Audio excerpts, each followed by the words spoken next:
ClashwithDocStorm here again. So hope you liked the previous videos, and again I'm going to show you another very common deck. Very popular, very powerful. It's the Golem Decks, guys. So the thing about Golem Decks is it's like a meteor giant. So technically when you face Golem Decks you do almost a similar type of thing. But now you'll see that there is a little bit of a difference, but let's take a look at the video as I describe it.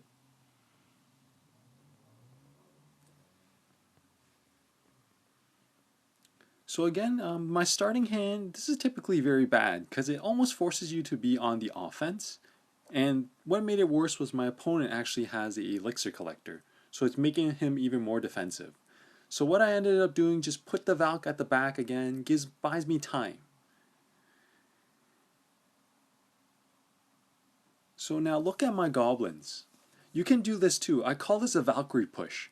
So anytime you can use a fast unit at the back to push your slower units in the front.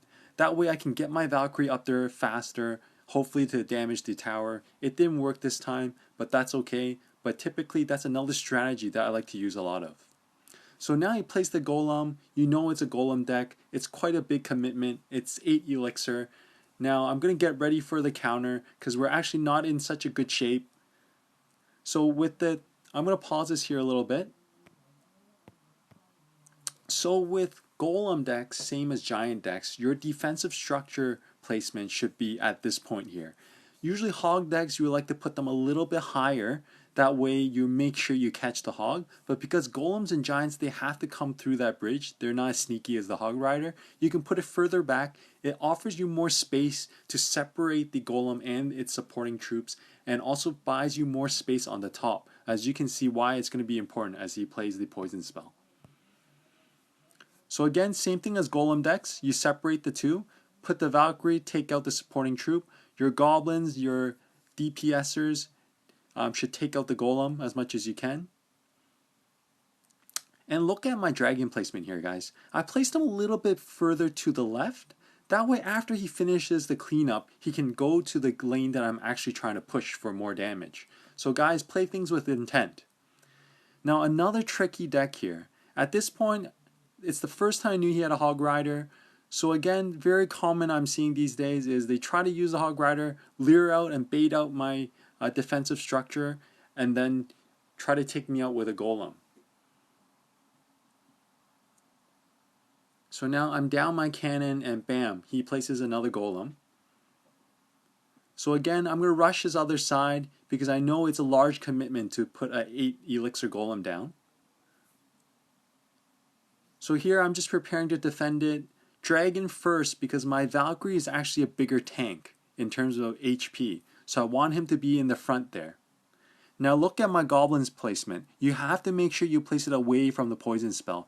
And again, that is why it's important to put the defensive cannon a little bit lower. So that way it offers you more space at the top. So again, same thing with Royal Giant decks, okay guys? A Golem and a Hog Rider is a large commitment of troops that actually does no damage to your own troops.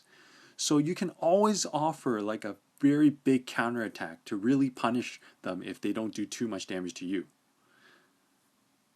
So again, nothing new, just practicing and practicing, okay? Separate the two troops here, place the defensive structure, and then just try to defend. Make sure goblins are not in the radius of the poison.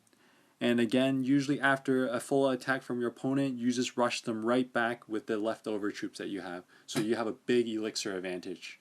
So the main thing is, guys, is focus here. Make sure you put your troops out properly. And that's pretty much it. So you might have seen that there's 2 Golem decks I faced, but I feel like the Golem and Poison combination is one of the very more common combinations you'll see and the tougher one to deal with. So that's the one I decided to show you guys.